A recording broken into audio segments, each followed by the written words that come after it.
ஹல்லேலூயா. இந்த நாளிலும் கூட ஆண்டவருடைய வார்த்தையை கேட்கும்படியாய் நம்ம எல்லோருமாய் வந்திருக்கிறோம். நான் இந்த நாளில் என்ன பேச வேண்டும் என்று சொல்லி நான் எதுவுமே ப்ரிப்பேர் பண்ணவே இல்லை. பட் திடீரென்று நேற்று இரவு என் மனசில் ஒரு காரியம் தோன்றியது. என்னன்னு சொன்னால், இன்றைக்கி அநேகர் ஏசப்பாவுடைய அன்பு என்னென்னு யாருக்குமே தெரியல. ஆண்டவரே, நிறைய பேர் ஆண்டவருடைய அன்பை என்ன பண்ணுறதில்ல, அன்பை பெற்றுக்கொள்கிறார்கள். ஆனால் அந்த அன்பை பிரதிபலிக்கக்கூடாதவர்களாய் அவர்கள் காணப்படுகிறாங்க. ஸோ இயேசுவின் அன்பு என்ன என்பதை என்னுடைய மக்களுக்கு போதிக்க வேண்டும் என்பதை குறித்து நான் தியானித்து கொண்டிருந்தேன். அப்போ நான் அநேக காரியங்களை நான் ப்ரிப்பேர் பண்ணிகிட்டு இருந்தேன். இப்போ ஒரு காரியம் இன்றைக்கி காலையிலேருந்து நடந்த காரியத்தை நான் பின்பாக அமர்ந்து நான் நிறைய சாட்சிகளை கேட்டேன், அருமையான சாட்சிகளை கேட்டேன். அநேகர் சர்ச்சுக்கு எத்தனை மணிக்கு வராங்கன்னு எல்லாரையும் கவனமாய் பார்த்து கொண்டு இருந்தேன். ஆனால் இதில் வருத்தத்துக்குரிய ஒரு காரியம் என்னென்னா, நிறைய பேர் சாட்சி சொன்னாங்க, என் பிள்ளை என் காலை என்ன பண்ணியிருக்கிறான், பிசாசு அவன் முறிக்க பார்த்தான். ஆனால் தேவன் என்ன பண்ணார், அவருடைய அன்புனால் அந்த பிள்ளையுடைய கால்களை ஆண்டவர் பாதுகாத்தார். எவ்வளோ பெரிய விஷயம் இல்லை, இது சாதாரண விஷயமாய் நமக்கு காணப்படலாம். ஆனால் பிசாசு எப்போதுமே நம்மளை அவன் கொல்ல வேண்டும் என்று சொல்லி அவன் வகை தேடுகிறவனாக இருக்கிறான். ஆனால் தேவனுடைய அன்பு எப்படி இருக்குன்னா, அதிலிருந்து நம்மளை பாதுகாக்கக்கூடியதாக இருக்குது. இன்னொரு சகோதரி சொன்னாங்க, 2 கொம்புக்கு நடுவில் என்ன பண்ணியிருக்கு, மாடு குத்தி தூக்க பார்த்துருக்கு, அருமையாய் பாதுகாத்து. ஆனால் இவ்வளோ நன்மை செய்த தேவனை நான் தேவனை ஆராதிக்க என் வந்த நேரம் என்ன என்று சொல்லி பார்ப்பீர்கள் என்று சொன்னால் அது உங்களுக்கு தெரியும். என்ன தெரியுங்களா, இதுதான் நீங்கள் ஆண்டவருக்கு கொடுக்குற அன்பு. ஆனால் ஆண்டவருடைய அன்பு எப்பொழுதும் எப்படி இருக்குது, ஒரே மாதிரி தான் இருக்குது. அது இவங்க பணக்காரங்க, இவங்க ஏழை, இவங்க கஷ்டப்படுறவங்கன்னு என்று ஒரு நாளும் ஆண்டவர் பார்ப்பதே இல்லை. அவருடைய அன்பு நம்மளை மரணப்படுக்கையில் கூட அவருடைய அன்பு பூரணமாய் விளங்குகிறதா இருக்குது. நீங்கள் எந்த சூழ்நிலைகளில் இருக்கிறது என்பதை ஆண்டவர் பார்ப்பதில்லை, உங்கள் இருதயத்தை மாத்திரம் ஆண்டவர் பார்க்கிறவராக இருக்கிறார். இந்த நாளிலும் கூட கர்த்தர் உங்களுடைய இருதயத்தை ஆராய்ந்து அறிகிறவராக இருக்கிறார். இன்றைக்கி என்னுடைய வாழ்க்கையில் சோதனைகள், பிரச்சனைகள் மேலே மேலே வந்து கொண்டே இருக்குது என்று சொன்னால் அதுக்கு முக்கிய ஒரு காரணம் என்ன தெரியுமா, ஆண்டவர்களிடமிருந்து நான் அநேக அன்பை நான் பெற்றுக்கொள்கிறேன், ஆனால் என் தேவனுக்கு நான் அன்பை செலுத்துவதில்லை. ஏன்னா எத்தனையோ ஆண்டு காலங்களாக, இன்றைக்கி வர்ஷிப் ஆராதனைக்குள்ளே நான் அதுதான் சொல்லிட்டு இருந்தேன், எனக்கு தெரிஞ்சு 29 வருஷமாக சொல்லிகிட்ருக்குறோம். நீங்கள் சர்ச்சுக்கு டைமுக்கு பாருங்கள். இன்றைக்கி அதாவது ஒரு பெரிய ஒரு கோல்டு இந்த இடத்துல புதைச்சி வச்சுருக்காங்கன்னு சொல்லுங்களேன். நம்ம சர்ச்சில் புதைச்சி வச்சுருக்கிறாங்க. இது யார் வேணாலும் என்ன பண்ணுங்கள், தோண்டி எடுத்துக்கோங்கன்னு சொல்லி ஒரு அனௌன்ஸ்மெண்ட் கொடுக்குறோன்னா ஜஸ்ட் இமேஜின் பண்ணி பாருங்கள். அதுக்கு டைம் ஒன்று ஃபிக்ஸ் பண்ணுறோம். காலையில் 3 மணிலேருந்து 4 மணிக்குள்ளே வரவர்கள் மாத்திரம் தான் என்ன பண்ணணும், அந்த பள்ளத்தை தோண்டி அந்த கோல்டை நீங்கள் எடுத்துக்கலாம் அப்படின்னு சொல்லி ஒரு அனௌன்ஸ்மெண்ட் வருதுன்னு சொன்னால் நம்ம எத்தனை மணிக்கு வருவோம், என்ன காரியங்களை செய்வோன்னு யோசித்து பாருங்கள். ஆனால் இன்றைக்கி நம்மளுடைய எண்ணங்கள் எல்லாம் எப்படி இருக்குன்னா, பாஸ்டரையா சொன்னது போல் எனக்கு வேலை முக்கியம், என்னுடைய காரியங்கள் எனக்கு ரொம்ப முக்கியமாக இருக்கிறது, என் பிள்ளை உடம்பு சரியில்லை, இன்றைக்கி எங்களுக்கு ஃபங்க்ஷன், இந்த மாதிரி எனக்கு இன்றைக்கி சபையை பார்க்கும் பொழுது மிகவும் வேதனையாக இருக்கிறது. ஒருத்தரை கூட காணோம், யாரையுமே காணோம். ஃபங்க்ஷன் வரும், ஆனால் எல்லாத்துக்கும் ஒரே நாளில் வருமானு எனக்கு தெரியல. ஏன்னா எல்லாருமே ஃபங்க்ஷனுக்கு போயிருக்காங்கன்னு நினைக்கிறேன். இல்லை எல்லாருக்குமே ஒரே நேரம் வியாதி வருதா, இல்லை. இதெல்லாம் என்னன்னு கேட்டிங்கன்னா சாக்கு போக்கு சொல்லுகிறவர்களாய் நம்ம மாறுகிறோம். ஆகவே தான் ஆண்டோடைய அன்பும் இந்த நாட்களில் தணிந்து வந்து கொண்டே இருக்கிறது. தயவு செய்து இந்த நாளில் உங்களுக்கெல்லாம் ஒரே ஒரு காரியத்தை நான் சொல்கிறேன், தேவனுடைய அன்பு நம் மீது வைத்திருக்கிறது பெரிய அன்பாக இருக்கிறது. இயேசுவை அன்பை போல இந்த உலகத்தில் ஒரு அன்பும் இல்லை. அவர் அன்பை ருசித்தவர்கள், அவரை அன்பை அறிந்தவர்கள், அவங்களால வீட்டில் என்ன பண்ண முடியாது, சும்மா உட்காரவே முடியாது. நாங்களாம் 7:30 மணிக்கு உட்காரோம். ஏன் தெரியுங்களா, அவருடைய அன்பு பெரியதாக இருக்கிறது. ஒவ்வொரு நிமிஷமும் ஆண்டவருடைய அன்பு நம்மளை பாதுகாக்கிறதா இருக்குது. இன்றைக்கி அநேக வாலிப பிள்ளைங்கள்லாம் நினைக்கிறாங்க, என் வாழ்க்கையில் ஆண்டவருடைய அன்பு பூரணமாக இருந்தும் அவங்க அன்பெல்லாம் எங்கே இருக்குது தெரியுங்களா, அவங்க அன்பெல்லாம் வேறு மாதிரியான அன்பாக இருக்கிறது. அவங்க அன்பெல்லாம் மொபைல் ஃபோனும் டிவியும். வீக்கெண்ட் ஆனால் நான் ஒரு பிரதர்கிட்ட பேசிட்டு இருந்தேன். அவர் சொன்னார், இதில் என்ன பிரதர் தப்பு இருக்குது, வீக்கெண்ட்லலாம் போய் அந்த மூவி பார்த்தா தான் அது ஒரு த்ரில்லு. நான் சொன்னேன், இன்றைக்கி ரொம்ப த்ரில்லாக இருக்கும், ஆனால் நாட்கள் வரும் அன்றைக்கி வெறும் உனக்கு வாழ்க்கையில் ட்ரில்லாக தான் இருக்கும். Thrill will end in drill.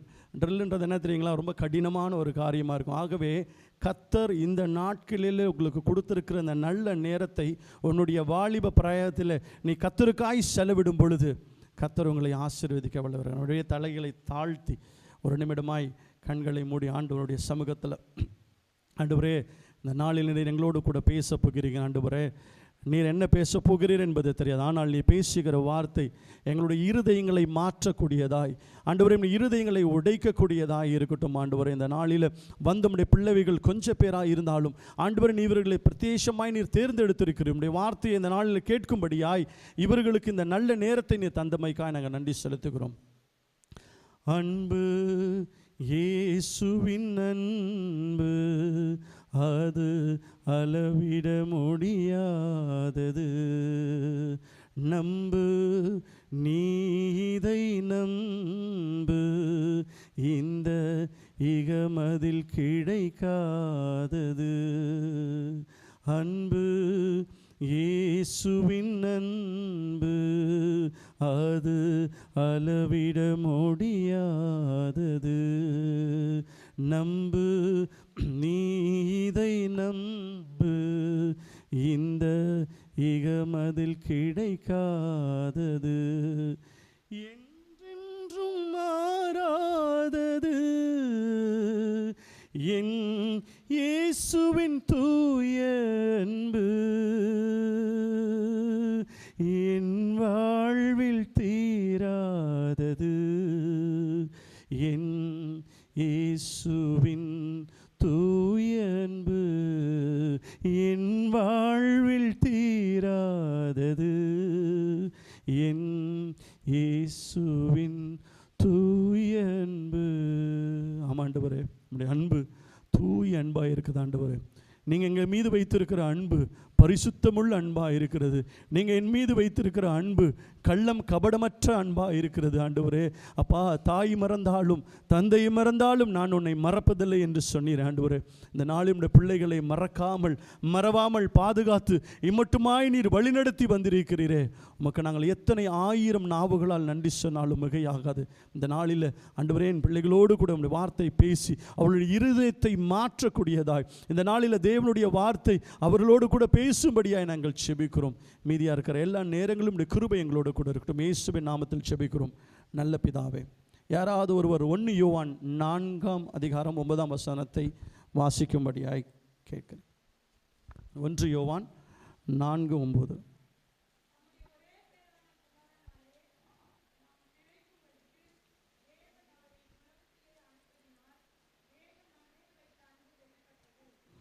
ஆமென்.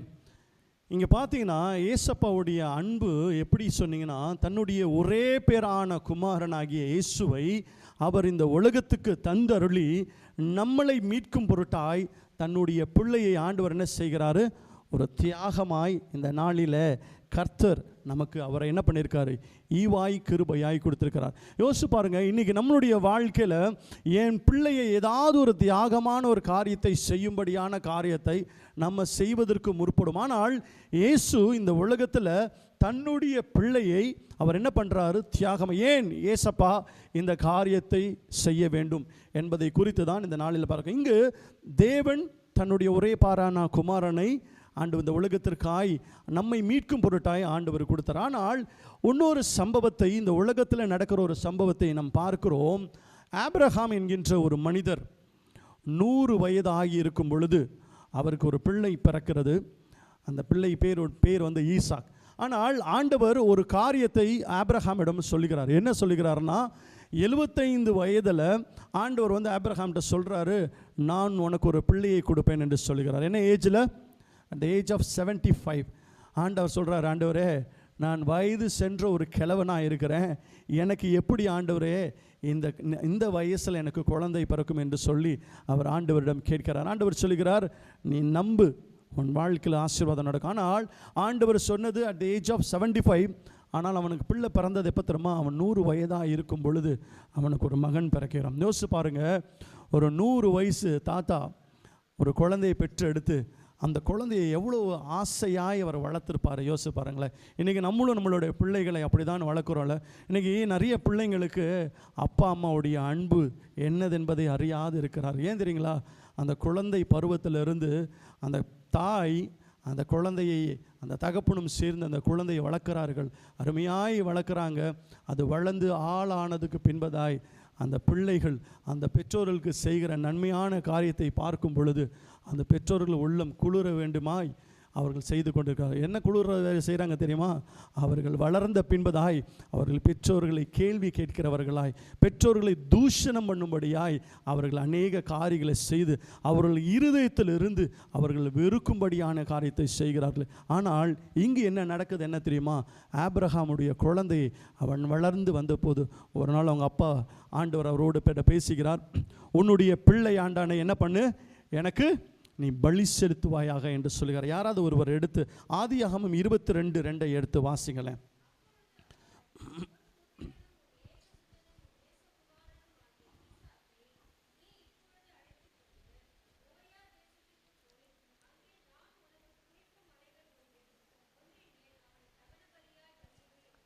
ஆமென்.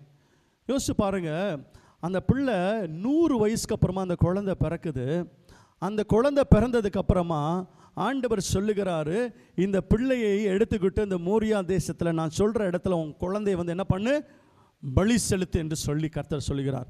இங்கே இருக்கிற அநேக தாய்மார்கள்ட்ட நான் ஒன்று கேட்குறேன்.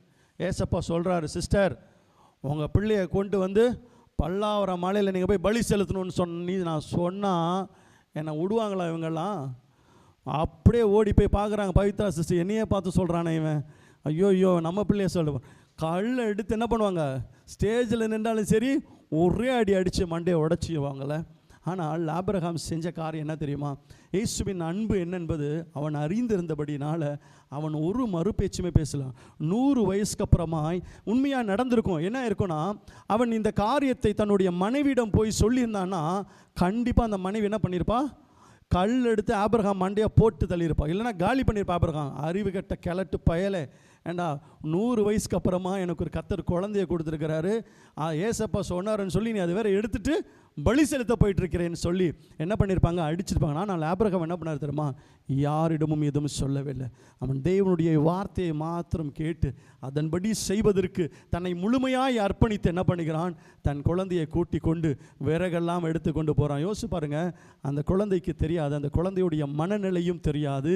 ஆனால் அப்படியே கடந்து போய் கொண்டே இருக்கிறார். போகிற வழியில் அந்த பிள்ளை என்ன பண்ணிச்சு, அவங்க அப்பாட்ட கேட்குது. என்ன கேட்குது? அப்பா நம்ம எங்கேயோ போயிட்டுருக்கோன்னு தெரியுது, ஆனால் ஏதோ பலி செலுத்த போகிறோன்னு மட்டும் தெரியுது. ஏன்னா விறகுலாம் நீங்கள் எடுத்தேன்னா அப்பா நிறைய பலி செலுத்திருப்பார்ல, பிள்ளை கூடயே இருந்திருப்பான். ஏன்னா அவன் அதிகமாக நேசிக்கிற ஒரு குழந்தை.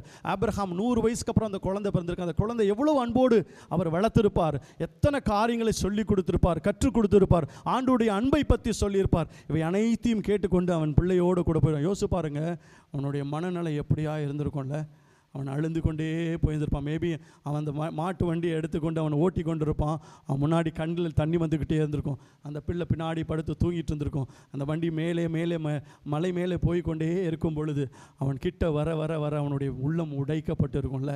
ஆண்டவரே என் பிள்ளைய நீங்கள் கொடுத்தீங்க, ஆனால் கேட்டுட்டீங்க, நீங்கள் கேட்டு நான் என்ன பண்ண முடியாது, என் பிள்ளையை தர முடியாதுன்னு சொல்ல முடியாது ஆண்டவரேன்னு சொல்லி அவன் அழுந்து வேதனையோடு கூட போய் கொண்டிருக்கான். ஆனால் அவனுக்கு ஒரே ஒரு மாத்திரம் நிச்சயம் உண்டு. யோசிச்சு பாருங்க, அவன் இவ்வளோ தைரியமாக இந்த காரியத்தை செய்கிறான் என்று சொன்னால் அவன் ஆண்டவர் மீது வைத்திருக்கிற அன்பு எவ்வளோ பெரிய அன்பாக இருக்கும் பாருங்க.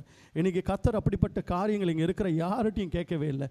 அந்த காரியத்தை ஆபிரகாமிடம் மட்டும்தான் கேட்டான். ஏன்னா ஏசப்பாவுக்கு தெரியும் யாருக்கிட்ட என்ன காரியம் கேட்கணும்னு அவருக்கு நல்லாவே தெரியும். உங்கள்கிட்ட கேட்டால் என்ன நடக்கும்னு தெரியும். ஆனால் ஆபிரகாம் அதுதான் உலகத்தின், அவரை போல விசுவாசத்தின் தந்தை இந்த உலகத்தில் இனி யாரும் பிறக்கப் போவதே இல்லை. அவர் அப்படியாய் கொண்டு போய் தன் பிள்ளையுடைய கால்களை கட்டும் பொழுது யோசிச்சு பாருங்கள், அந்த நம்ம பிள்ளை காலை கட்ட முடியுமா? நீங்கள் சும்மா கட்டி தான் பாருங்களேன், எட்டி உதைச்சிட்டு ஓடிடும்.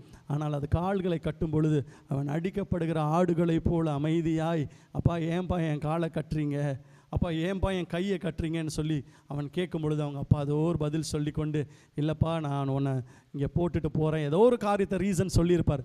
அவன் கட்டி எடுத்துன்னு போய் பலிபீடத்தில் வைக்கும் பொழுது நிச்சயமாய் அந்த குழந்தை அழுந்துருக்கும்ல, கத்தியிருக்கும், ஐயோ அப்பா ஏன்பா என்ன சாகடிக்க போகிறீங்க. அவன் வேதனையோடு கூட கத்தியை ஓங்கி தன் பிள்ளையை வெட்ட துணியும் பொழுது ஆண்டுடைய கரம் அங்கே நிறுத்தப்படுகிறது. இன்றைக்கி நம்மளுடைய வாழ்க்கையில் கூட ஆண்டுடைய வார்த்தைக்கு நாம் செவி கொடுக்காதபடினால பலி செலுத்த வேண்டாம் என்று நினைத்த நம்மளை பிசாசு இன்னைக்கு அநேகரை பலியாய் அவன் பயன்படுத்தி கொண்டு இருக்கிறான். நீங்கள் ஆண்டுடைய வார்த்தைக்கு கீழ்ப்படிந்து நீங்கள் நடக்கும் பொழுது உங்கள் வாழ்க்கையில் இப்படிப்பட்ட சூழ்நிலையை ஆண்டவர் நிச்சயமாய் அனுமதிக்க மாட்டார். ஏன் தெரியுமா? அவர் இந்த உலகத்திற்கு அவரை போல அன்புள்ள தெய்வம் இந்த உலகத்தில் யாருமே இல்லை. காட்ஸ் லவ் அப்படின்னு சொன்னாவே இயேசுவின் அன்பு இந்த உலகத்தில் அது என்ன சொல்கிறது, அதை போல் அன்பு இந்த உலகத்தில் யாருமே, ஏன்னா மனிதனுடைய அன்பு மறைந்து போய்விடும், மனைவியின் அன்பு கூட மறைந்து போயிடும், பிள்ளையின் அன்பு பிரிந்தே போயிடும், தகப்பனின் அன்பு தனிந்தே போயிடும். ஆனால் இயேசுவின் அன்பு மொத்தம் மாறவே மாறாது. இதே போல் இந்த தந்தையுடைய மனதை அறிந்த இயேசு அந்த கடைசி நிமிடத்தில் அந்த பிள்ளையை பாதுகாக்கிறவராக இருந்தார். எனக்கு என் வாழ்க்கையில் இவ்வளோதான் என்னுடைய எண்டு எல்லாருக்கும் தெரியும். ஆண்டவருக்கு ஒரு எண்டு வச்சிருக்கிறாருங்க எல்லாருக்கும். அந்த எண்டு வரும் பொழுது நிச்சயமாக ஆண்டவர் என்ன பண்ணுவார், பாதுகா. நான் அநேக சிஸ்டரோட பேசிட்டு இருந்தேன். கர்த்தர் உங்களுடைய வேதனைகளை என்ன பண்ணியிருக்கிறாரு, அறிந்திருக்கிறார். அவருக்கு தெரியாத நம்ம வேதனை போடுறோன்னு. இன்றைக்கி நிறைய பேர் சொல்கிறோம், எங்கள் பிரதர் வேதனை, என் வாழ்க்கை ஃபுல்லாகவே என் வாழ்க்கையில் பிரச்சனையாக தான் இருக்கிறது, என் வாழ்க்கை ஃபுல்லாகவே எனக்கு குழப்பங்களாக தான் இருக்கிறது. ஆனால் ஆண்டவர் சொல்லுகிற வார்த்தை இந்த நாளில், ஆண்டவருடைய அன்பிற்கு ஈடு இணை இந்த உலகத்தில் வேறு ஒன்றுமே இல்லை. ஆண்டவர் சொல்லுகிறார், உன் மீது நான் அன்பு வைத்தவளாய் தான் இருக்கிறேன், நான் அன்பு வைத்து கொண்டு தான் இருக்கிறேன். ஆனால் ஏற்ற வேளை வரும் பொழுது நான் உன்னை நிச்சயமாகவே என்ன பண்ணுவேன், ஆசீர்வதிப்பேன். ஒரு நாளும் உன்னை தீங்கை அனுமதிக்க நான் விடவே மாட்டான். இந்த நாளில் கர்த்தர் நம்மளோடு கூட சொல்லுகிற காரியம் என்னவென்று சொன்னால், என் வாழ்க்கையில் பிரச்சனை தான் என்னுடைய வாழ்க்கையில் எப்போது வந்து கொண்டிருக்கிறது என்று சொல்லி நாம் எல்லாம் நினைத்து கொண்டிருக்கிறோம். ஆனால் இந்த ஆபிரகாமை போல கர்த்தருடைய வார்த்தைக்கு கீழ்ப்படிந்து தேவனுடைய சமூகத்தில் பாஸ்டர் ஐயா சொல்லுகிற அநேக காரியங்கள் ஏன் அவர் திரும்பி திரும்பி சொல்கிறாரு தெரியுமா? நீங்கள் எல்லாம் சீக்கிரமாக வாங்க, நீங்கள்லாம் சர்ச்சுக்கு சீக்கிரம் வாங்கன்னு சொல்கிறதுக்கு என்ன தெரியுமா? There is a secret. அதை நிறைய முறை நான் சொல்லியிருக்கேன், நான் திரும்பியும் சொல்கிறேன். எனக்கு இந்த மாதம் என்னுடைய கமிட்மெண்ட் எவ்வளோ தெரியுங்களா? 1,17,000 சில்லற. நான் 30ஆம் தேதிக்குள்ளே இந்த எல்லா பணங்களையும் கட்டி ஆக வேண்டும். ஆனால் இந்த மாதம் தொடக்கத்தில் என்னுடைய மனைவிங்க அமர்ந்திருக்கிறார்கள், எங்கள்கிட்ட ஒரு பைசா கூட கிடையாது. எப்படி இதை பண்ண போகிறோம் என்று தெரியாமல் நான் பயங்கரமாக டென்ஷன் ஆனேன். எங்களுக்குள்ள மனஸ்தாபங்கள் எல்லாம் வந்தது. ஆனால் ஒரே ஒரு காரியம் மாத்திரம் எனக்கு நம்பிக்கை உண்டு, ஆண்டவரே நீர் என்னை ஒரு நாளும் கைவிடவே மாட்டேன். நீங்கள் நம்புறீங்களோ நம்புறியோ எனக்கு தெரியல, 1,17,000 ரூபாயை முன்பதாகவே கட்டி முடிக்க ஆண்டவர் எனக்கு கிருபை செய்தார். ஆமென். இது தேவனால் மாத்திர முடியும். இதோடைய சீக்ரெட் என்ன தெரியுங்களா?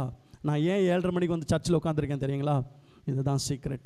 த moment you come to the church, நீ ஆண்டவரை முழு உள்ளத்தோடு முழு இருதயத்தோடு தேடும் பொழுது கர்த்தர் உன் காரியங்களை வாய்க்க செய்ய கருவிருக்கிறார்கள். நான் அதிகமாய் ஆண்டவரோடும் வேகமாய் ஓடி ஓடி வருவதற்கு, எங்கள் வீட்டில் சண்டை வருதுன்னா இதுக்கு தான் நான் கத்துவேன், பயங்கரமாக கத்துவேன். சர்ச்சுக்கு கிளம்பி வாங்க நான் சொல்கிறேன், என் பிள்ளைங்கள்ட்ட கூட சொல்லுவேன். ஒரு முறை சொல்லுவேன், 2 முறை சொல்லுவேன், 3 முறை சொல்லுவேன். அதுக்கப்புறம் நான் இப்போல்லாம் என்ன பண்ணுறேன் தெரியுமா? நான் சொல்கிறதெல்லாம் நான் விட்டுட்டேன். ஏன் தெரியுங்களா? சில நேரங்களில் கர்த்தர் சில பிரச்சனைகள் உங்கள் வாழ்க்கையில் அனுமதிக்க வேண்டும் என்று சொன்னால் அதை அனுபவிச்சு தான் ஆண்டவர் அநேக எச்சரிப்புகளை உங்கள் வாழ்க்கையில் கொடுத்து கொண்டே இருக்கிறார். பாஸ்டர் மூலியமாய், சபையில் இருக்க மற்றவர்கள் மூலியமாக, அன்பு பிள்ளைகளை நீங்கள் ஆண்டுடைய சமூகத்துக்கு ஓடி வாங்க. நீங்கள் வந்து பாருங்கள், 8 மணிக்கெல்லாம் முன்பதாக வந்து நீங்கள் ஆண்டவர் ஆலயத்தில் அமர்ந்து பாருங்கள், தேவனை உண்மையாய் தேடி பாருங்கள்.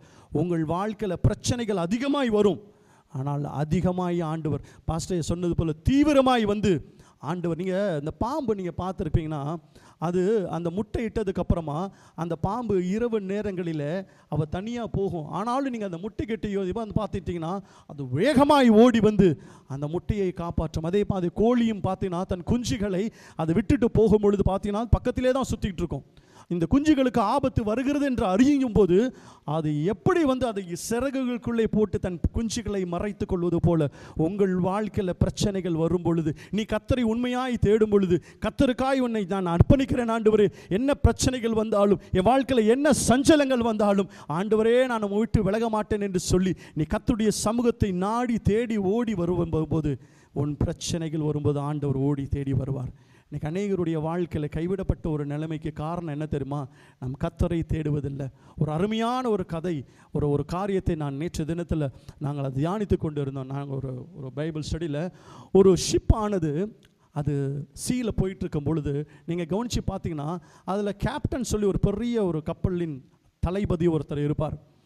யாருக்கு அந்த கப்பலில் வந்து ஒரு 1000கணக்கான பேர் ட்ராவல் பண்ணுவாங்கன்னா, ஒரு இப்போ ரீசனாக ஒரு ஷிப்பு பார்த்தேன், க்ரூஸ் ஷிப்னு சொல்லிட்டு.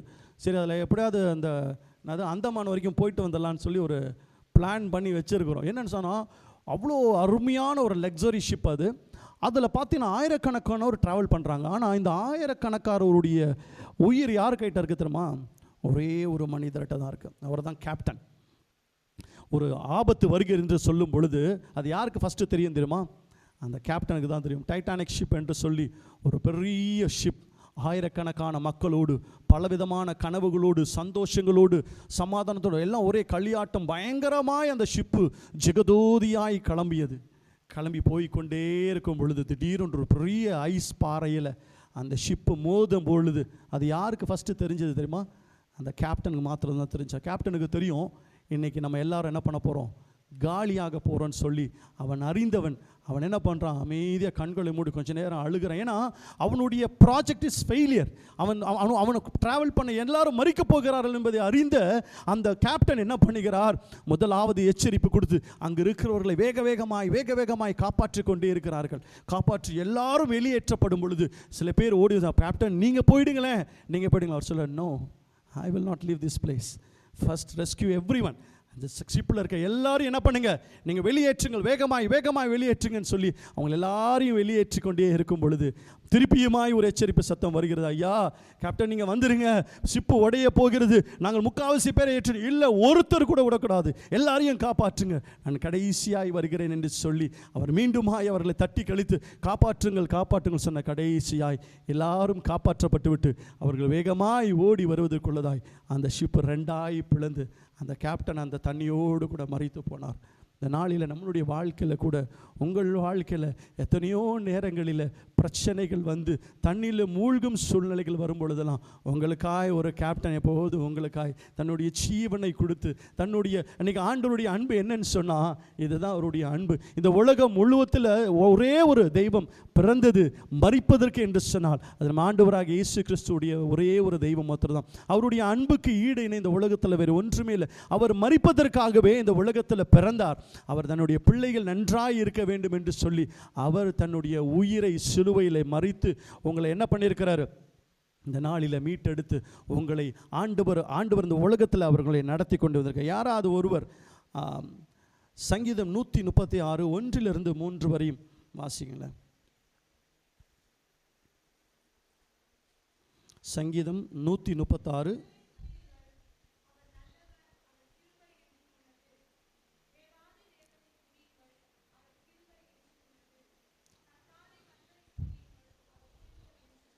ஏன் நான் இதெல்லாம் செய்யணும், ஏன் தேவாதி தேவனை துதிக்க வேண்டும், ஏன் நான் கர்த்தாதி கர்த்தரை துதிக்க வேண்டும், ஏன் நான் ராஜாதி ராஜரை துதிக்க வேண்டும் என்று சொன்னால் என் தேவன் என் மீது வைத்த அன்பு அவ்வளோ பெரிய அன்பாக இருக்கிறது. ஆகவே ஆண்டவருடைய அன்பு என்னில் இருக்கிறபடினால நான் என்ன பண்ண வேண்டும் என்று சொன்னால் என் தேவனை நான் துதித்துக்கணும். நான் அடிக்கடி ஒரு வார்த்தை சொல்வேன், கர்த்தர் நல்லவர், அவர் கிருபை என்றும் உள்ளது என்று நீங்கள் அடிக்கடி உங்கள் வாழ்க்கையில் சொல்ல ஆரம்பிங்க.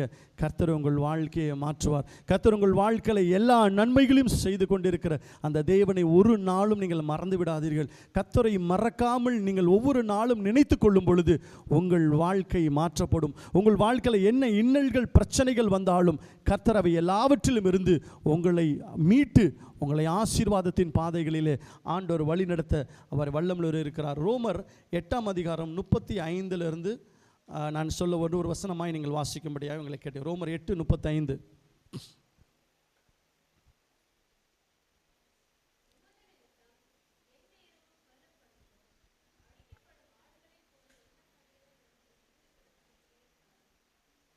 அடுத்த வசனம் வாசிங்கள்.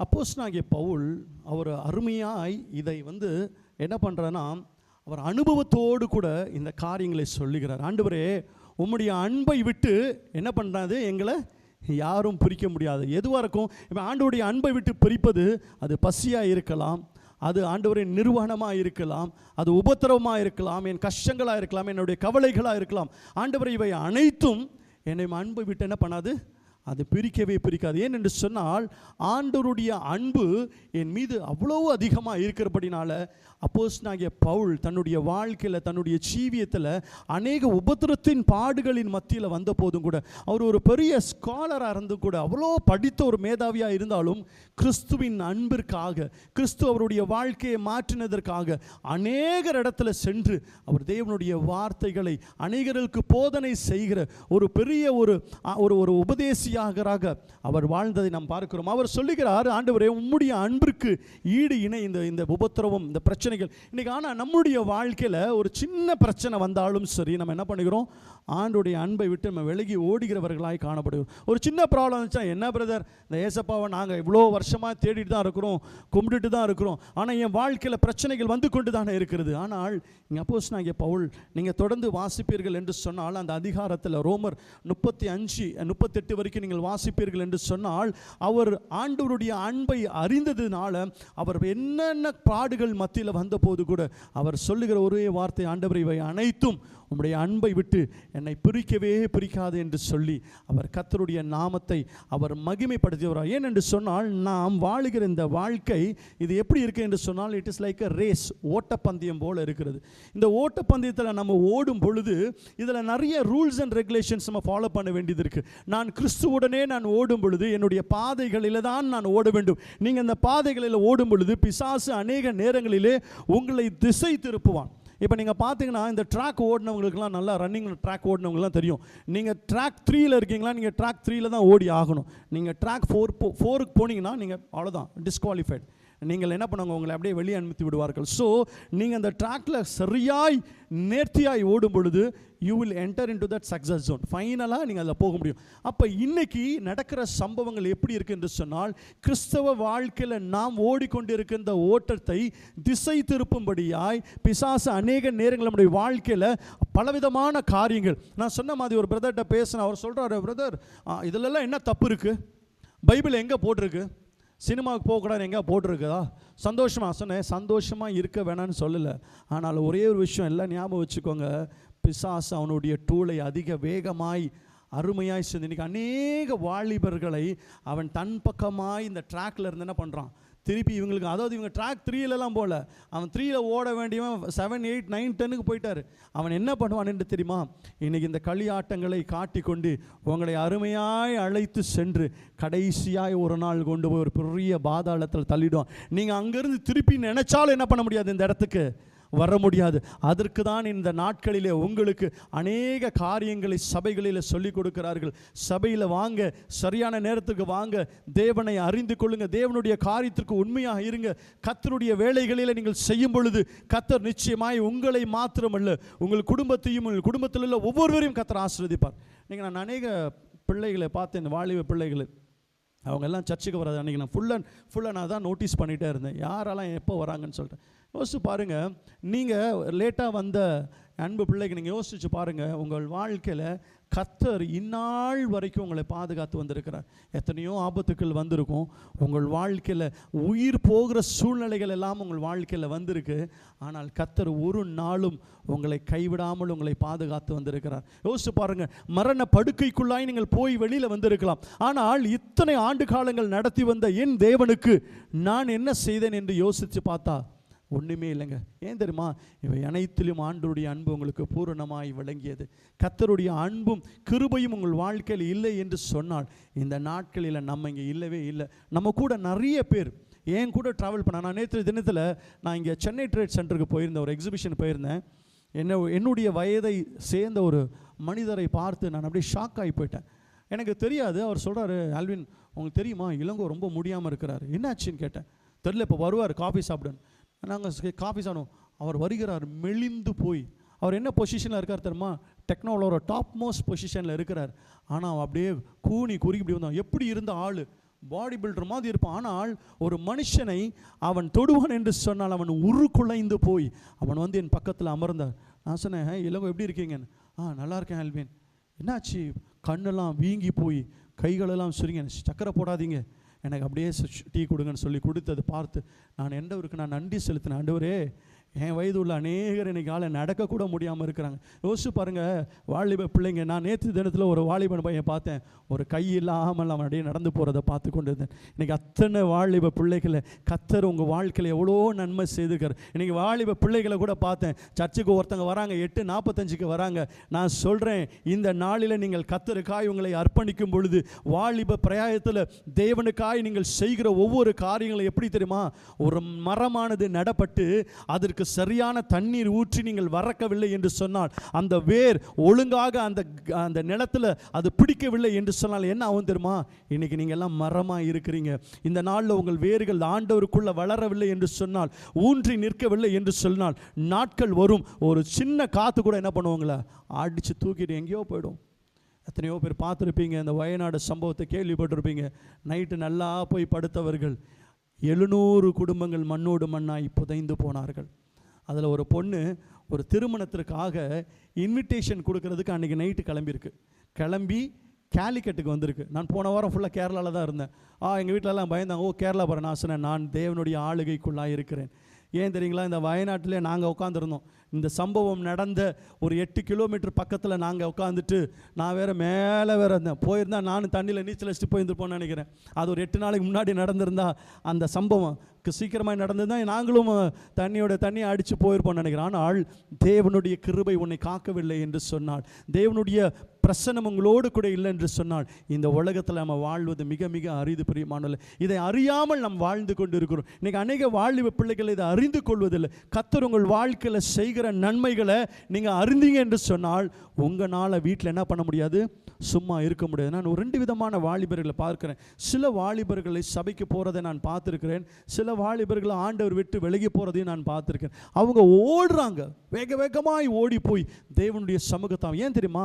கர்த்தர் அன்பை ருசித்தவர்களால் வீட்டில் அமர்ந்து சும்மா இருக்க முடியாது. அந்த 8 மணின்னு சொல்லும்பொழுது அவன் பறப்பான், அவனால் சும்மா இருக்க முடியாது. நான் என்ன சொல்கிறேன், இன்றைக்கி நீங்கள் இந்த காரியத்தை உங்கள் வாழ்க்கையில் செஞ்சு பாருங்கள். நான் ஒரு வாலிபருக்கு ரொம்ப நாளாக போய் அவருக்கு சத்தியத்தை சொல்லிகிட்டே இருக்கிறேன். லாஸ்ட்டாக போய் என்ன போட்டேன், நான் சொன்னேன், தம்பி இதை தான் நான் உனக்கு கடைசியாக உங்கள்கிட்ட பேசுகிறதா இருக்கும். ஏன் தெரியுமா? நான் உனக்கு ஆண்டவருடைய அன்பை பற்றி நான் நிறைய சொல்லிட்டேன், நிறைய நீயும் கேள்விப்பட்டுட்ட. ஆனால் நீ என்ன பண்ணுற தெரியுமா? ஆண்டவருடைய அன்பை விட்டு விலகி ஓடிக்கொண்டே இருக்கிற. ஆனால் ஒன்று சொல்கிறேன், கர்த்தருடைய அன்பு இன்னும் உன் மீது கிருபையாக இருக்கிறது. கர்த்தருடைய அன்பு சற்று விலகும் என்று சொன்னால் உன் வாழ்க்கை ஒன்றுமில்லாமல் ஆகி போயிடும். ஆனால் இந்த நாளில் கர்த்தரை நீ தேடும் பொழுது, கர்த்தரை நீ ஆண்டவரை அறிந்து கொள்ளும் பொழுது, அடிக்கடி நம்ம யோசிக்கொள்கிற யோபுடைய சரித்திரத்தை நம்ம அடிக்கடி நினைவு கூற வேண்டியது மிக மிக அவசியமாக. ஏன் தெரியுமா? யோபுடைய வாழ்க்கையில் அவனுக்கு என்ன துன்பங்கள் வந்த போதும், பிரச்சனைகள் வந்த போதும், அவனுக்கு மரண பரியந்தம் அவன் என்ன பண்ணுறான், ஆண்டவரை சார்ந்து இருந்தான். ஆண்டவரே உம்முடைய அன்பு என்னை விட்டு ஆண்டவரை விலகாதபடி நீர் என்னோடு கூட இருந்தால் மாத்திரம், ஆண்டவருடைய அன்பு மாத்திரம் போதும். இந்த உலகத்தை நீங்கள் என்ன வேணால் எடுத்துக்கோங்க ஆண்டவரை, என் சொத்தை எடுங்க, என் புகழ் எடுங்க, என் புகழ்ச்சி எடுங்க, என் பிள்ளைங்களை எடுங்க, என் மனைவி எடுங்க, யாரை வேணா எடுத்துக்கோங்க ஆண்டவர். கடைசியாக பிசாசு என்ன பண்ணுறோமோ, இப்படி சொல்கிறியா மகனை வாடான்னு சொன்ன, கொண்டு போய் நடுத்தெருவில் போய் உட்கார வச்சான். பரவாயில்ல ஆண்டவர், நடுத்தெருவில் உட்கார வச்சாலும் போல அவன் உடம்புல வியாதிகளை கொடுத்து சொறியை கொண்டு வந்து கைகளில் குஷ்டரோகத்துக்கு. யோசிச்சு பாருங்க, நீங்களும் நானும் அப்படிப்பட்ட சூழ்நிலை இருப்போமா?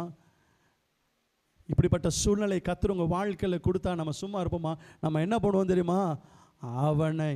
அவன் செய்த அந்த காரியத்தை செஞ்சிருந்தாருன்னா நம்ம வாழ்க்கையில் கத்தராவது கித்தராவது சொல்லிட்டு அவரை மறந்து ஓடி போய் எங்கேயாவது இருப்பான். ஆனால் இந்த யோபு ஆண்டவருடைய அன்பை அறிந்தபடினால, என் தேவன் நிச்சயமாய் என்னை உயர்த்துவார், அவர் மரண படுக்கையிலிருந்து ஆபிரகாமை போல என் பிள்ளை செத்து வெட்டு போட்டால் கூட மீண்டுமாய் அது கழுத்துக்களை இணைத்து என் பிள்ளை ஆண்டவர் உயிரோடு கொடுப்பார் என்கின்ற நம்பிக்கையின் விசுவாசம் அவனுக்குள்ளே இருந்தபடினால தான் அவன் துணிந்து தேவன் சொன்ன காரியத்தை செய்கிறார். யோபுவும் அதை தான் செய்தார். அவர் மரண படுக்கையில், அவர் தருவாயில், பசியில் எல்லாரும் அவனை விட்டுட்டு ஓட்டாங்க, மனைவி பிள்ளைங்க எல்லாம் போயிட்டாங்க. ஆனால் தேவன் மாத்திரம் அவனோட விட்டு போகவே இல்லை. அவன் அருகாமையில் உட்கார்ந்து எத்தனை முறை அவனை தேற்றி தைரியப்படுத்தியிருப்பார் தெரியுமா? ஆனால் கர்த்தர் இந்த நாளில் உங்களுடைய வாழ்க்கையில் ஆசீர்வதிக்கும்படியாய் உங்களை ஆண்டவர் எல்லா பிரச்சனைகளிலிருந்து விலக்க வேண்டும் என்று சொல்லி அவருடைய அன்பு பூரணமாய் இருக்கிறபடினால இந்த நாளில் நாம் தேவனுக்குள்ளாய் நாம் வாழ்ந்து கொண்டு இருக்கிறோம். ஆகவே இந்த நாளில் கர்த்தர் நம்முடைய வாழ்க்கையில் செய்த எல்லா நன்மைகளுக்காய் கர்த்தருக்கு நாம் நன்றி செலுத்துவதற்கு நாம் கிருபையும் கடமையும் பட்டு இருக்கிறோம். கடைசியாக நான் ஒரே ஒரு ஸ்டோரி, ஒரு அருமையான ஒரு அப்பா, ஒரு மகன், ஒரு குடும்பம் இருந்ததாம். அந்த அப்பா அந்த பிள்ளையை அருமையாய் வளர்த்து ஆளாக்கி உருவாக்கி அவரை பெரிய மனுஷனாய் ஆக்கி அந்த பையன் ஒரு பெரிய உத்தியோகத்தில் போய் சேர்ந்தானாம். அவன் உத்தியோகத்தில் போய் சேர்ந்ததுக்கப்புறம் என்ன பண்ணான் தெரியுமா? அவன் தன் பெற்றோர்களை மறந்து போய் விட்டானாம். மறந்து போய் அவங்க அப்பாவும் அம்மாவும் தனியாய் வாழ்ந்து கொண்டு இருந்தார்களாம். இவன் தன்னுடைய வேலை பிஸி. இப்போ நான் எங்கள் அப்பா அம்மா உயிரோடு இருக்கும், நான் இந்த காரியத்தை தான் செய்தேன். நான் அடிக்கடி நினைத்து நான் அழுவது உண்டு. எங்கள் அப்பா நான் டூர்லாம் முடிச்சுட்டு போனேன்னா என் கூட உட்காந்து பேசுவியான்னு சொல்லி எங்கள் அப்பா ஆசைப்படுவார். எங்கள் அம்மா ஆசைப்படுவாங்க. நான் இல்லை, நான் ரொம்ப பிஸி, ஐ எம் சாரி, நான் அப்புறமா வந்து பார்க்குறேம்மா, ரொம்ப டயர்டாக இருக்குமா அப்படின்னு சொல்லிட்டு ஓடுவேன். எங்கள் அம்மா சொல்லுவாங்க, என்னப்பா வந்துட்டு உடனே போகிற, சாப்பிட்டு போகலாமே போனாங்க. இல்லைம்மா ரொம்ப டயர்டாக இருக்குமான்னு. உடனே சரிப்பா போனேன். ஆனால் இன்றைக்கி எங்கள் அம்மாவை போய் பார்க்கணுன்னு நான் ஆசைப்படுறேன், எங்கள் அப்பாவோட பேசணுன்னு நான் ஆசைப்பட்றேன். ஆனால் எங்கள் அப்பா அம்மா எங்கள் என்ன பண்ணல, என் கூடவே இல்லை. இன்றைக்கி அநேகர்களுக்கு, எல்லா வாலிப பிள்ளைகளுக்கெல்லாம் அப்பா அம்மா அவங்க கூட இருக்கிறாங்க. உங்கள் அப்பா அம்மா செய்கிற கடமைகளை நீங்கள் யாரும் இன்றைக்கி உணர்றதே கிடையாது. உங்கள் பிள்ளை, எனக்கு நான் அடிக்கடி நான் சொல்லுவேன், இந்த குழந்தைகளை வளர்ப்பதில் தந்தையை விட தாயுடைய காரியங்கள் அதிகமாக இருக்குது. ஏன் தெரியுமா? நான் பார்த்துருக்கேன், என் பிள்ளையை மனைவி வளர்க்கும்போது இரவு நேரங்களில் நான் எப்பொழுதெல்லாம் நான் முழிக்கிறேனோ அப்போல்லாம் என்ன பண்ண தெரியுமா, அவன் ஃபீட் பண்ணிகிட்டு இருப்பான். அவன் 24 மணி நேரம் ஃபீட் பண்ணிகிட்டே தான் இருப்பான். அவன் பால் குடிக்கிறது தான் அவனுடைய வேலையே. ஆனால் அதில் புறையரைச்சினா கூட நான் என்ன பண்ணுவேன், சத்தம் போடுவேன், கஷ்டப்படுவேன், கத்துவேன். இப்படியாய் அவ்வளோ ஒரு அருமையாய் இந்த பிள்ளைகளை பெற்றோர்கள் வளர்த்து ஆளாக்கின பின்பதாய் பெற்றோருடைய அன்பையும் புரிஞ்சு கொள்வதில்லை, ஏசப்போடைய அன்பு இந்த நாட்களில் பிள்ளை பண்ணுது. இந்த கதையில் அப்படி தான் நடந்தது. அவங்க அப்பா தனிமையாக இப்படி இந்த பிள்ளை தனியாக பிஸியாக இருக்கிறான்ப்பா சொல்லி உட்காந்துனால ஒரு நாள் அவங்க அப்பாவுக்கு ஒரு நெஞ்சு வலி வந்தது என்று சொல்லி அந்த மகனுக்கு ஒரு அழைப்பு போனதாம். வேகமாய் தன்னுடைய காரை எடுத்துகிட்டு வந்தோன்னே அப்பா என்னப்பா ஆச்சுன்னா, அவங்க அப்பா ஐசியூவில் படுத்து கொண்டிருந்தாராம். அப்போ போய் அவங்க அப்பா பக்கத்தில் உட்காந்தானா. அப்பா என்னப்பா ஆச்சு? அப்போ தானே அவனுக்கு தெரிகிறது, என் பெற்றோர்கள் என்னை விட்டு கடந்து செல்ல போகிறார்கள். ஐயோன்னு கத்தி அழுந்து. அப்போ டாக்டர் சொன்னாராம், உங்கள் அப்பா இன்னும் கொஞ்ச நாள் உயிரோடு இருப்பாருப்பா, உங்கள் அப்பாவுக்கு பிடிச்ச ஆசையான காரியத்தை நீ பண்ணுவியான்னு கேட்டாராம். நீ தான் ரொம்ப பிஸி, ஏன்னா ஒரு ஃபேமிலி டாக்டர். அவர் சொன்னாரா, நீ ரொம்ப பிஸியான பர்சன் ஆச்சு, how you can spend time with your parents அப்படின்னாராம். No doctor, I want to spend time. எனக்கு ஒரே ஒரு வாரம் எங்கள் அப்பா அம்மா எனக்கு கொடுக்கல, நான் அவங்கள அழைச்சிட்டு எங்கேயாவது போகணுன்னு சொல்லிட்டு ஒரு அருமையாக காரில் ஏறி உட்கார வச்சு முதல் முறையாய் தன் பெற்றோர்களை அழைத்து கொண்டு போனானாம். அப்போ அவங்க அப்பா சொன்னாராம், அவனை சின்ன வயசுலேருந்து அவன் வளர்த்த விதத்தையும் அவனை என்னென்ன சாக்ரிஃபைஸ் பண்ணார் சொல்லிட்டு அன்றைக்கி தான் அந்த பிள்ளைக்கு என்ன வருது, டைம் கிடச்சிச்சு. அவங்க அப்பா சொல்கிறத கேட்கும் பொழுது அவன் கதறி அழுந்து கொண்டு வாகனத்தை ஓட்டிகிட்டே போனானா. அப்பா நான் இதெல்லாம் தெரியாமல் போயிட்டேன், இதை நான் மிஸ் பண்ணிட்டேன், நான் மறந்துட்டேன், என்னை மன்னிச்சிருங்கப்பான்னு சொல்லி அவன் எழுந்து வேகமாக இந்த வாகனத்தை ஓட்டி கொண்டு அவங்க அப்பா சொன்னார, தம்பி இந்த பக்கம் போறியாப்பா? நான் எதுக்குப்பா? இந்த பக்கம்லாம் அவனை நான் நடத்தி நான் கூட்டிகிட்டு போயிருக்கேன்ப்பா. அப்பா இந்த பக்கம் போறியாப்பா? எதுக்குப்பா? இங்கெல்லாம் அவனுக்கு சாப்பாடு வாங்கி கொடுத்துருக்கேன்ப்பா. அப்பா இந்த பக்கம் போறியாப்பா? எதுக்குப்பா? ஒவ்வொரு காரியத்தையும் அவனை சொல்ல அந்த மகன் தேம்பி அழுந்து அவன் வாகனத்தை ஓட்டிக்கொண்டே போனானாம். கடைசியாய் எல்லாம் முடித்து அவன் மீண்டும் ரிட்டர்ன் வரும்பொழுது திடீரென்று அவங்க அப்பா மீது சாய்ந்து அவர் மரித்து போனாராம். அப்போ தான் அந்த பிள்ளை ஸ்டார்டட் க்ரைங். அப்போ சொல்கிறான், ஆண்டவரே என் அப்பாவை நான் என்ன பண்ணிட்டேன், இழந்துட்டேனேன்னு சொல்லி கதறி அழுகிறானாம். அப்போ சொல்கிறாங்களாம் அவங்க அம்மா பின்னாடி இருந்து, நான் சொன்னேனேடா இவ்வளோ நாட்கள் நான் அந்த காரியத்தை சொல்லும் போதெல்லாம் என்ன பண்ணினேன், நீ அள்ளல் தட்டினாயே, நீ என்ன செஞ்சாலுமே ஒரு பிரயோஜனமே இல்லையே. இன்னைக்கு உன் அப்பா என்ன பண்ணிட்டாரு, உன்னை விட்டு போயிட்டான். அவங்க அப்பா கடைசி அவன் பிள்ளையை வாழ்த்தி விட்டு, அப்போ கூட அந்த தந்தை என்ன செய்தார் தெரியுமா, மரணத்தில் கூட அவன் பிள்ளையை கடைசியாக வாழ்த்தி அவர் அப்படியே அவன் பிள்ளையின் மடியில் சாய்ந்து மரித்து போனாராம். இந்த நாட்களில் வாலிப பிள்ளைகளை, கர்த்தர் உங்களுக்கு கொடுத்துருக்கிற பெற்றோர்களை நீங்கள் மதிக்க கற்றுக்கொள்ளுங்கள். அவங்களுக்கு கொடுக்குற ரெஸ்பெக்டை நீங்கள் என்ன பண்ணுங்கள், கொடுக்கும் பொழுது. ஏன்னா இன்றைக்கி நான் நிறைய பெற்றோர்களை பார்க்குறேன், அவர்கள் அழுகிறதையும் வேதனைப்படுகிறதையும் நான் பார்க்கிறேன். இதையெல்லாம் என்ன காட்டுகிறது என்று சொன்னால், உங்களுடைய எதிர்காலங்களில் உங்களுடைய பாதைகள் அருமையாக இருக்க வேண்டும் என்று சொன்னால் நீங்கள் கர்த்தருக்கு பயந்து உங்கள் வாழ்க்கையை பெற்றோர்களுக்கு கீழ்ப்படிந்து நீங்கள் நடக்கும் பொழுது ஒரு நாள் இவர்கள் எல்லாம் உங்களை விட்டு கடந்து போவார்கள். அன்றைக்கி நீ உட்காந்து அழுந்து ஐயோ எங்கள் அப்பா இல்லையே எங்கள் அம்மா இல்லையே என்று சொல்லி ஃபீல் பண்ணுற அந்த நாட்களை விடாதபடி இந்த நாட்களில் கர்த்தர் உங்கள் கரங்களில் கொடுத்திருக்கிற பெற்றோர்களுக்கு நீங்கள் கீழ்ப்படிந்து உண்மையாய் உங்கள் பெற்றோர்களுக்கு கீழ்ப்படியும் பொழுது கர்த்தர் உங்களை ஆசீர்வதிப்பார். ஏன் தெரியுமா, ஆண்டவருடைய கட்டளையில் பிரதான கட்டளை உன் தாயும் தகப்பனையும் கனம் பண்ணுவாயாக என்று சொல்லியிருக்கிறது. ஆகவே நீங்கள் கனவீனம் பண்ணுவீர்கள் என்று சொன்னால் உங்கள் வாழ்க்கையில் ஒரு நாள் யோசித்து பார்ப்பீர்கள். ஏன்னா இன்றைக்கி நிறைய பேர்கள் பெற்றோர்களை சுத்தமாக மதிக்கிறதே கிடையாது. அதனால் தயவு செய்து உங்களுடைய பெற்றோருடைய அன்பை அறிந்து கர்த்தர் சொன்ன வார்த்தைகளை நீங்கள் கேள்விப்பட்டு அதன்படி நீங்கள் நடக்கும் பொழுது கர்த்தர் உங்களை ஆசீர்வதிக்க அவர் கிருபை உள்ளவர்கள். இந்த நாளில் கர்த்தருடைய அன்பு எப்படிப்பட்ட அன்பு நம் மீது இருக்கிறது என்பதை குறித்து இந்த நாளில் நாம் தியானித்தோம். ஆண்டவர் நம் மீது எவ்வளவு அன்பாக இருக்கிறார். ஆனால் அந்த தேவனுக்கு என் வாழ்க்கையில் நான் என்ன செய்தேன் என்று நாம் யோசித்து பார்க்கும் பொழுது ஒன்றுமே இல்லை. இந்த நாளில் நம்ம வாழ்கிற வாழ்க்கை இது இப்படியே இருக்காது. இந்த வாழ்க்கையில் பல மாற்றங்கள் உண்டாகும். பல திசைகளில் நீங்கள் ஓட வேண்டியது இருக்கும். ஆனால் எந்த திசைகளில் ஓடினாலும் என்ன காரியத்தை செய்தாலும் இயேசுவின் அன்பு உங்களோடு கூட மாத்திரம் இருக்க வேண்டும். ஆண்டோடைய அன்போடு ஆண்டோடைய கிருபையோடு உங்கள் வாழ்க்கையில் ஓடுவீர்கள் என்று சொன்னால் கர்த்தர் நிச்சயமாகவே உங்களை ஆசீர்வதித்து உங்கள் வாழ்க்கையில் நீங்கள் நினைக்கிற எல்லா காரியத்தையும் செய்வார். நான் அடிக்கடி என் மகள்கிட்ட ஒரே ஒரு காரியத்தை மாத்திரம் சொல்வேன். ஆண்டவருடைய அன்பை மாத்திரம் விட்டு என்ன பண்ணிடாதீங்க, விலகிடாதீங்க. கர்த்தருடைய அன்பு இல்லைன்னு சொன்னால் இந்த உலகத்தில் தாய் தகப்பன் எல்லாருமே போயிடுவாங்க. ஆனால் இயேசு மாத்திரம் உங்களோட கடைசி பரியந்த வருவார். ஆகவே உங்கள் என்ன துன்ப நேரங்களில், கஷ்ட நேரங்களில், கவலையின் நேரங்களில் ஆண்டவரே உம்முடைய கிருபை என்னோடு கூட இருக்கும். ஆண்டவரே உம்முடைய அன்பு எனக்கு வேண்டும் ஆண்டவரே என்று சொல்லி ஆண்டவருடைய அன்பிற்காய் நீங்கள் உங்களை அர்ப்பணிக்கும் பொழுது கர்த்தர் நிச்சயமாய் உங்கள் வாழ்க்கையை மாற்றி நீங்கள் நினைக்கிற காரியங்களை உங்கள் வாழ்க்கையில் செய்வார். ஆகவே இந்த நாளில் என் தேவனுடைய அன்பு எப்படி பரிபூர்ணமாய் விளங்கினதோ கர்த்தர் உங்களுக்கு கொடுத்திருக்கிற பெற்றோர்களிடமும் உங்களுடைய அன்பு பூரணமாய் இருக்கும் பொழுது கர்த்தர் உங்களை எல்லா தீங்குக்கும் விலக்கி உங்கள் ஆத்துமாவை மாத்திரமல்ல உங்களையும் காத்து உங்கள் நினைக்கிற காரியத்தை உங்கள் வாழ்க்கையில் கர்த்தர் செய்வார். கர்த்தர் தாமே இந்த காரியத்தை ஆசீர்வதிப்பாராக. ஆமென்.